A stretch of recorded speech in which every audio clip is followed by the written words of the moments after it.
So I'm out here just outside the KPBS studio on the San Diego State campus, asking mostly students. Hey guys, my name's Anthony. I work for KPBS. I'm a podcast producer. Can I ask you one question really fast? Okay. So imagine you are an artist, a musical artist, and you have a song on Spotify with 5 million plays. Right. That's a lot. Like, that song would be in the top 0.3% of songs on Spotify. Yeah. And so say you don't have a manager or a record label. Yeah. So you get all the royalties, like you get all the money that Spotify pays out for that song. How much money do you think you'd make off that song? Okay, think about it a second. Come up with your own guess. Here's what people said. 500,000. 500,000? Yeah. What do you think? Like 700,000? Somewhere around $300,000 to $500,000. 5 million. 5 million? Yeah. It's like $50K. Maybe like 80K. Okay. Yeah. I don't know, maybe like 300,000. Okay. Yeah, that's my guess. We'll reveal the answer soon, so stay tuned. But one minor spoiler, we crunched the numbers with a San Diego musician who's had that exact kind of hit. And the answer, not a lot. Honestly, doing that math in front of you just makes me so angry and emotional. I think that's why I don't engage with it too often, because it's so heartbreaking. And I had the luck of getting one song into those numbers. It's really hard to get those numbers. It's the shooting star kind of thing. Julianna Zachariou has been one of my favorite local artists for years. As a songwriter, she's able to capture this mix of anthemic melody and relatable, honest, and sometimes strange detail. She still got salt in her old sneakers, just to remind her that she used to have adventures. Today we'll hear her story, how she's persevered for over a decade as a musician. She's had a taste of breaking through, of making it in a big way, but the way the music industry works has shifted beneath her feet. And like most musicians today, she has to be scrappy to get by.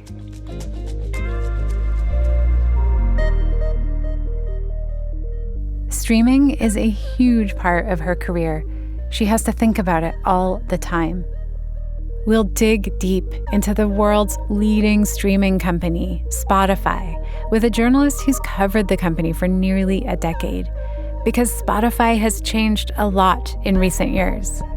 You may have noticed that using the app has recently started to feel more like TikTok, more algorithm-driven, fewer choices to make as a user. That's a calculated shift by Spotify, and it's impacting not just artists like Julianna, but also listeners like us. From KPBS Public Media, this is The Finest, a podcast about the people, art, and movements redefining culture in San Diego. I'm Julia Dixon Evans.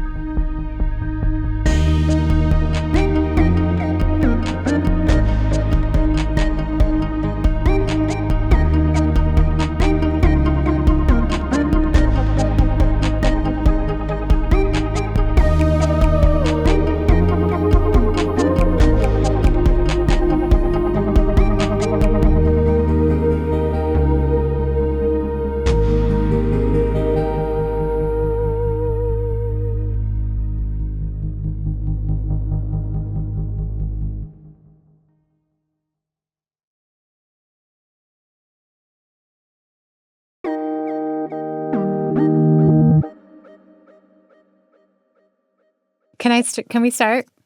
Yep. Okay. Just a heads up, there's one very well-placed bad word in this episode. Okay, back to our interview. What kind of music were you surrounded by growing up? Like, what did you discover when you were a young person? It was pretty eclectic in my house. My dad kind of primarily listened to a lot of early funk stuff, like Commodores, Earth, Wind, and Fire. Mm-hmm. But also my dad really liked like Toto and It's just like white guy bands that are like really tight, like really, really like excellent studio musician white guy bands. That. And then my mom introduced some like Alison Krauss and Bonnie Raitt early on, and I did love them. And then my sister took me aside and she was like, no, do this. And then she introduced me to the Beatles and the Rolling Stones and Led Zeppelin. She was really into The Who, a lot of that like classic rock era. And that blew my mind. And that was like 13, 14, 15. And she and I sort of found our own niche together. Do you remember when you first decided to seriously set out to make music professionally? Yeah. I mean, I made my first record when I was 14, and I made a second record at 16. Mm-hmm. I was selling it from my locker in high school, and it's not available online or anything, but it was pretty cool stuff at my high school. In that moment, were you thinking big? Were you thinking like record labels, more? I am ambitious. I always think big. The image I was working off of was like a Taylor Swift. Mm-hmm. I didn't understand like independent musicians. So like kind of the model I'm given is like, oh, I'm 16, I'm going to make this record and then I'm going to hit it big. And I also had a kind of semi-manager at the time, and he wanted to like pitch me to Disney and like, do that whole thing. Mm-hmm. And he was talking about all of these ideas and kind of scaling up and stuff. So yes, like I would watch American Idol and be like, oh my God, maybe I could be Kelly Clarkson. Mm-hmm. We know those Taylor Swift and Kelly Clarkson stories are exceedingly rare. Julianna didn't become a teenage star, but she kept getting better little by little. She eventually moved to Nashville for college to study songwriting. Just after graduating, she struck gold. She wrote Subway Song, that shooting star song with 5 million plays we mentioned earlier. Subway Song and I have had a relationship. It came out in 2018, so that's, 7 years ago now. And it was back when the Spotify algorithm was more like true, mm-hmm. and really led by if people were just enjoying it, it would just sort of bloom. And I made that record while I was in New York. I was there for a off-Broadway gig. I was playing a live score, and it was the first time I got to do music full-time for 6 weeks in Manhattan. It was like life-changing, really. I was so poor. The rate was crazy low. I wanted to do anything but scoop ice cream in Nashville. That's I just wanted to go. But I ended up meeting this brilliant writer, Josh Flowers, who is like a big collaborator with me now. And we fell in love with each other's catalogs. We spent every waking moment together. And I wrote that song sort of based on all of our commuting that we had to do to and from the theater on the D train. Braving smiles across the aisles past the suits and sighs. And we just did a lot of that and a lot of late night train nights. And he'd be okay with me saying this. I did have like a big crush on him, like big time. Who wouldn't? He's super charming and really good at what he does. And he's really cute. And so I started kind of writing the song about him and kind of the romance of us training around Manhattan together, working, sharing coffees because we had no money, kind of stuff. And then he ended up helping me finish it. And he was the one who was like, wouldn't it be so funny if we had like dance moves in the chorus? And then we came up with the sway left, sway right, slow dancing in the middle of the subway. Sway left, sway right, slow dancing in the middle of the subway. And I had some perk time at a studio, which is just like a free studio day for working on my friend's music. And I literally wrote the song to have something to record that day. So it all happened in like a week. Mm-hmm.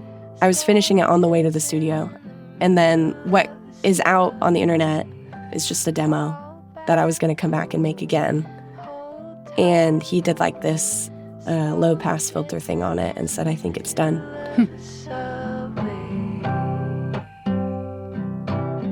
And then I just put it out, and of course it's the thing I spent like the least amount of time on in my life has done the best. I think it's just, a lesson to me to not take things so seriously and also just be grateful. You never really know what's going to work.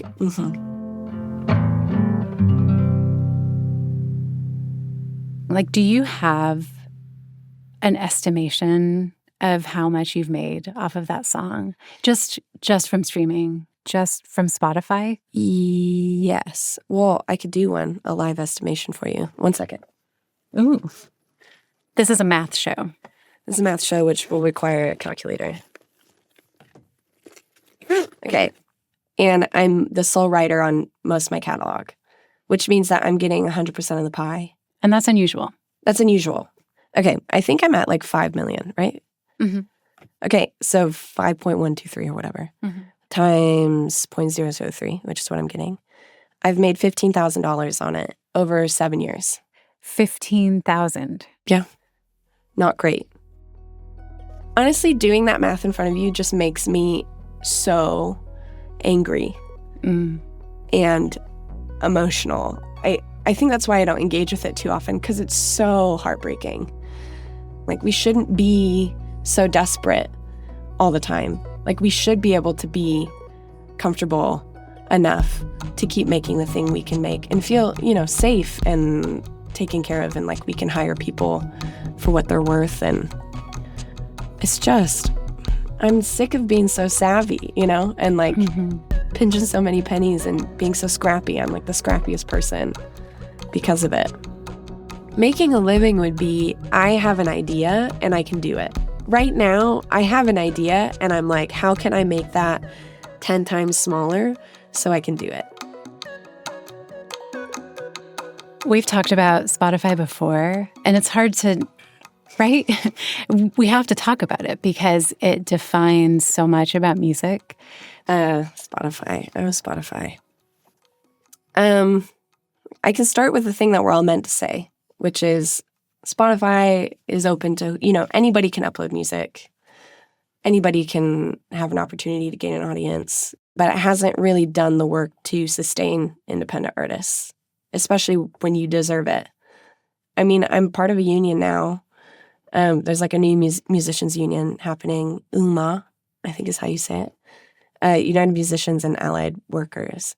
And basically, all we're trying to do is get 1 cent per stream. And if we did that, I would be able to make a living. I'm making now $300 a month. And that's pretty good. That's pretty good, all things considered. In my best playing days was during COVID, strangely enough. I had 100,000 listeners a month during that, which is the most I've ever had. I have like 30,000 right now. If during COVID, if I was receiving a cent per stream, I would have $30,000 a year in royalties to live off of, which is huge, which would have changed my life. The numbers can be baffling. On the one hand, there's how much artists are getting paid per stream, and that number is not a constant. It varies based on complex factors and how many people are taking a piece of the pie. Then, on the other hand, there's the number of streams they get and how those numbers fluctuate, and that can be perplexing in its own way. Julianna made an album in 2022 called Hero of Your Heart. It's a total evolution in her songwriting and musicianship, the complexity and texture of the music, the nuance and detail in the lyrics. And within each song and the album as this whole work of art, she mixes sadness with a little hope. She invested $9,000 of her own money into it, which she scraped together by working at other artist shows selling merch, teaching for brief stints when she's not on tour, and saving whatever she makes from streaming by eating a lot of frozen peas and peanut butter sandwiches. She couldn't afford to hire musicians, so she played every instrument on the record herself. She poured everything into it. But still, for whatever reason, despite all that effort and accomplishment, the album didn't take off like her earlier hit, that demo she made in just one day.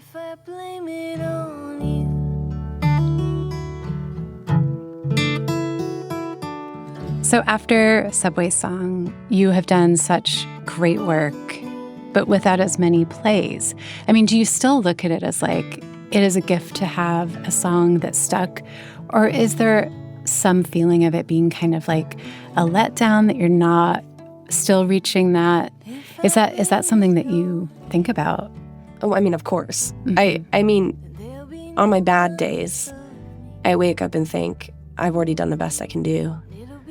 This is the most people I'll ever reach. And I'm just sort of sinking into anonymity.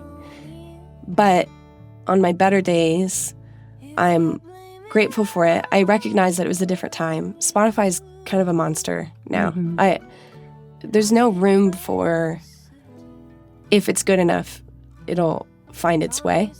It's just not a thing right now. So it's a trap to let metrics determine that you're doing something better or worse than you were in the past.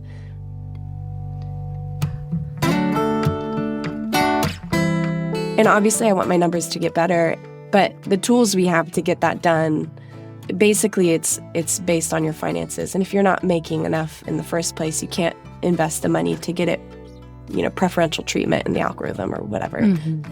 So yeah, fuck numbers. Honestly, can I say that? I'm sorry. Forget numbers. They're just, you can't let them get in your head.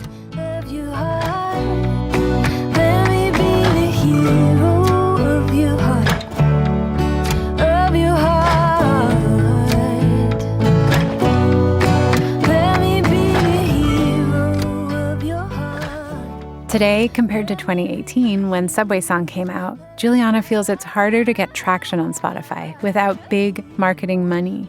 And as a listener, I agree that Spotify has changed in recent years.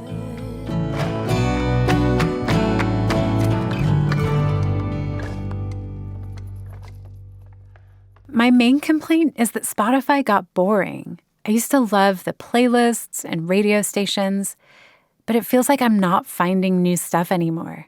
Now, the songs it serves to me are repetitive. So I called Liz Pelly, author of Mood Machine, The Rise of Spotify and the Costs of the Perfect Playlist. I wanted to see if Liz could explain my concerns and Julianna's.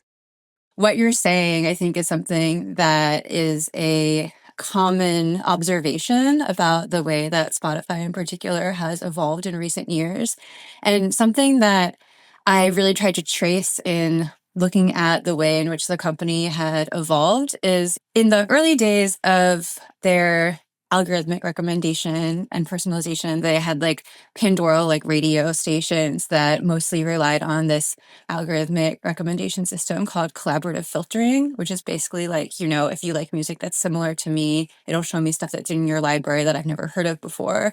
And previously, the emphasis was really on the word discovery, showing you music that you hadn't listened to before. Their kind of first big success story in personalization and algorithmic recommendations was Discover Weekly, which was meant to be, this algorithmic mixtape every Monday of music that you never heard before. At a certain point, when you open Spotify, when you were looking through the browse page, it almost became hard to even find the Discover tab, which had really taken a backseat to what they started calling Made for You. And I thought this was so interesting because in some ways, Discover and Made for You can kind of seem similar, but they're actually completely different. So I was not imagining things. And Liz pointed out that this is really just Spotify doing what many tech companies are doing now, designing their products so that we, as users, don't have to make any decisions. A frictionless experience.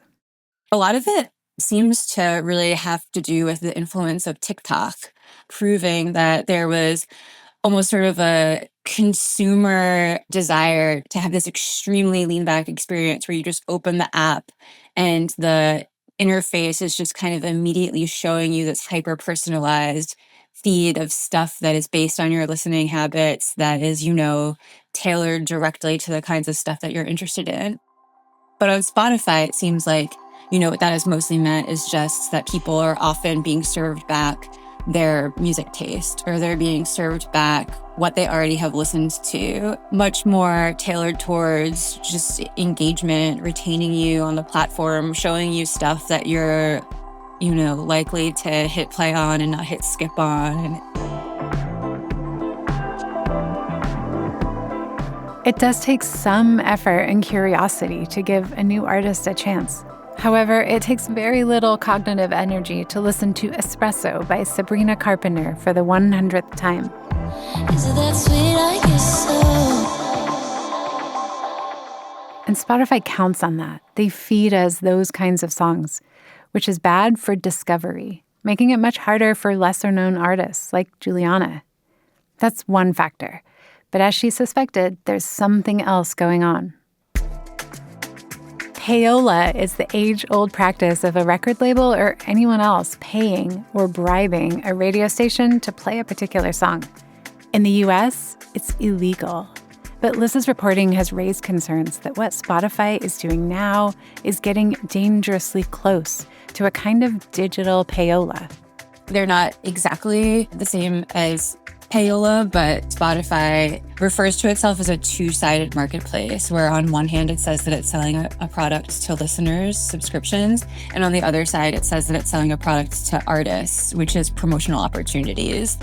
Spotify calls this marketplace. Marketplace is the side of the company where it sells things like banner ads, things like discovery mode, which is a part of the business model that asks artists to accept a lower royalty rate in exchange for algorithmic promotion.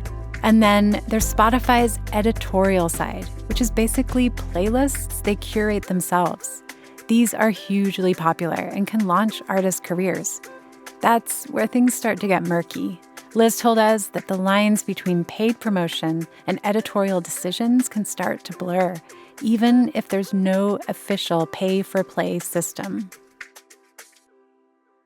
Something that people who work at independent labels were starting to tell me is that when you both have the editorial ecosystem and this paid-for marketplace ecosystem happening at the same company, these conversations start to bleed into each other, where it's not like you have to buy the advertisements on Spotify in order to get editorial placements, but it starts to get looked at like, well, if you're not spending money on ads on this song, it can't possibly be that big of a priority for you. So, why should we promote this in our editorial ecosystem? So I think that what maybe in the past seemed more like a pure editorial ecosystem has started to be impacted by these other conversations that also happen between the labels and the marketing teams in the realm of marketplace. We reached out to Spotify to run some of the ideas in Liz's book past them. Overall, they said the book contains, quote, inaccuracies and misinformation throughout. Specifically, they told us that their editorial team operates entirely separate from Marketplace and strongly disputes the comparison between discovery mode and payola. Spotify claimed it's a transparent system, and those songs still need to perform well with listeners to take off. One thing they can't dispute is that on Spotify, the top artists rake in an enormous portion of the streams and income. A Rolling Stone report found that in 2020, the rapper DaBaby got more streams on his own than the bottom 90% of artists on the platform combined. And in a system where top artists dominate, it's easy to feel like money talks. In California, an artist needs over 700,000 streams per month to earn the equivalent of minimum wage from their streaming income. That's a lot. Even at her most successful period, that's still about 3 times as many as Julianna was getting. In this system, if you don't have big money, uploading a song to Spotify is kind of a roll of the dice. It's really unpredictable, and that's totally unsustainable, like trying to have a career in music or any field shouldn't feel like playing the lottery, but often it does. And for most independent musicians, you don't hit that jackpot. Relatively speaking, Julianna is actually doing pretty good. She said she earns about $300 a month. The bottom 97% of artists on Spotify average just $14 a month. Still, Liz is optimistic that UMAW, the musicians union Julianna is a part of, could help reform Spotify's payout system. We know what the world loses when musicians can't afford to make art. But Liz writes about all kinds of other ways that the modern streaming system impacts our cultural landscape. There's more bland, short, inoffensive songs, just good enough to not be skipped. There's cheap stock music that's been rebranded under the name of fake artists, and Spotify can pay even lower royalties for that. But there's also a way in which it makes music more individual, less communal. It disconnects music from where it came from and reduces it to individual songs that basically just serve as background noise for your daily routine.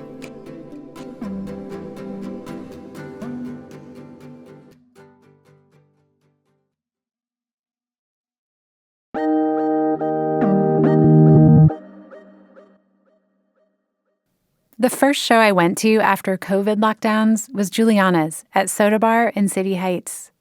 It was emotional, of course, the first time I'd been in a crowd in months. I went alone, but I felt so connected with that room full of strangers. It was such an overwhelming and unexpected intimacy. I approached the merch table that night and met Julianna, and I've followed her career closely ever since. I'd call her a friend. That show was basically the complete opposite of turning on an automated playlist where you listen somewhat absent-mindedly and know very little about most of the artists. When you spend time with an artist and you spend time with a catalog and you hear their songs over and over again, it's hard not to love them. People in this community who I've gone to support and watch their live show around town over the years, you start to create a relationship with the music that they make and their stage persona and the kind of energy that they bring. I love to heckle my friends while they're in a positive way. And just like sing along and just feel them do the thing. And I don't know, I'm just so grateful that people are willing to spend the time to go out and do this over and over again on a small scale. You know, the glory isn't really there, but the community really is. Go find these people, you know, spend some time with them. Sway left, sway right, slow dancing in the middle of the subway, fall back, hold tight. Okay, a healthy music economy. What can consumers of music do to make an impact and bring that, anything close to that healthy music economy? It's not their job. It's not their job. They're not the reason why we're struggling. It honestly pisses me off that I have to be like pleading with the community to like care. Obviously, go to shows, especially local shows, you know, $10, $20 a ticket, that kind of level, that makes a huge difference. I don't know. The impetus really isn't on the listener. I was saying like people are trained to not value music, and I understand why you're asking that. But that's not their model that they created. That's a big business model that's been created. I mean, we need it to be codified. We need an actual streaming rate to be codified. And this is something that has happened that I learned about when I went to school for music. I had to take some music tech history, whatever. And most things the phonograph is created and then people are bootlegging records, and then the law catches up and is like, hey, actually copyrights exist. You can't do this. You can't just sell somebody else's music or just take it. There are certain things you need to do, and this person makes this much money. And that's been, that's followed all of the tech advancements. We have yet to have anything codified. The streaming rate is different per platform. Yeah, I mean, we need laws, baby. We need big guns. We need something that we can point to and be like, this is illegal. What you're doing is illegal. And the fact that there are people who are recognizing the actual labor rights issues, it makes me feel legitimate in my job. And doing music isn't just a privilege, It's a job that I do. It's a service that I provide. And it's something I've put my whole life into. Julianna's right that any solutions are way beyond the consumer. In order for lesser-known musicians to be able to make a living off their recordings, we need legislation. UMAW has helped create that legislation, the Living Wage for Musicians Act. It was introduced in Congress last year. It aims to get artists a minimum of 1 cent per stream by adding a new 10% tax on streaming service providers and capping royalties for artists at 1 million streams per month. So some of the superstars would give up some of their income for everyone else. Also, it would increase the price of a streaming subscription by about 50%. So our Spotify monthly payment might go from $12 to $18. But it'd mean that Julianna's monthly income from streaming, for example, could go from $300 a month to $1,000. But beyond legislation, there are things that we, as listeners, can consciously change about our listening habits to better support artists and just deepen our own connection to the music we're listening to. Liz Pelly says buying physical and digital media and building your own music library helps. Or she suggests starting listening clubs, kind of like a book club, but for albums. And of course, there's speaking out about the facts. This is a democracy, after all. And when people hear how much streaming really pays, it can strike a chord. So remember those passersby we talked to at the start of this episode? When producer Anthony revealed the real answer, how much an artist actually makes from a song with 5 million streams, people were pretty shocked. It's about 15,000. Oh, that's not. that's really 5 million plays. Yeah. My God, I never knew that. Yeah. 15,000? Damn, that's crazy. That's it? My God, that's low. Yeah, that's pretty low. That's hella low. Are you serious? That's terrible. I was way off. If you're like beginning a career to be an artist, you'd have to have 2 jobs, 3 jobs to make a living.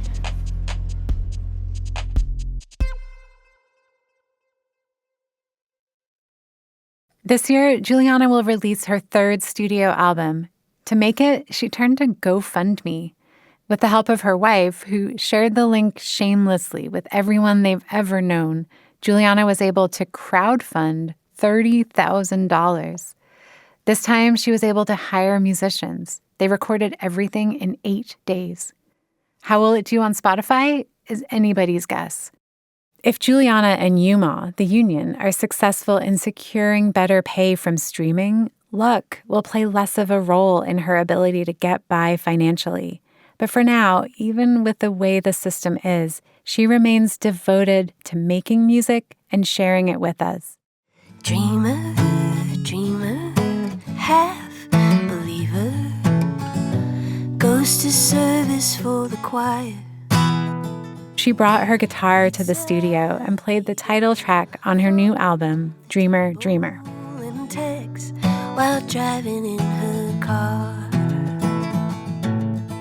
So yeah, taking stock, I'm going to be 30. This is my 3rd commercially available full-length record. I'm in the career zone. Like, I do want something to change with this record.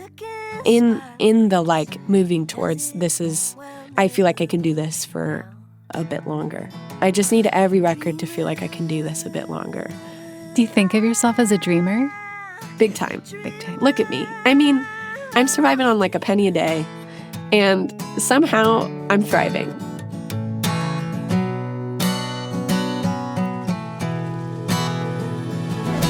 Dreamer, dreamer, half believer, goes to service for the choir. Eats a bagel from the table and texts while driving in her car.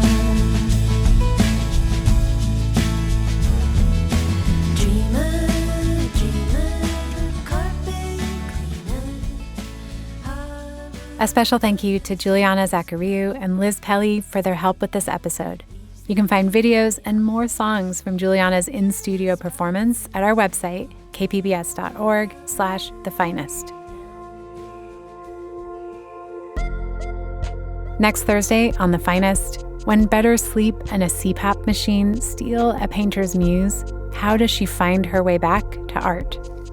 And in wanting to have sort of a better relationship to sleep health, I was losing the thing that gave me my paintings.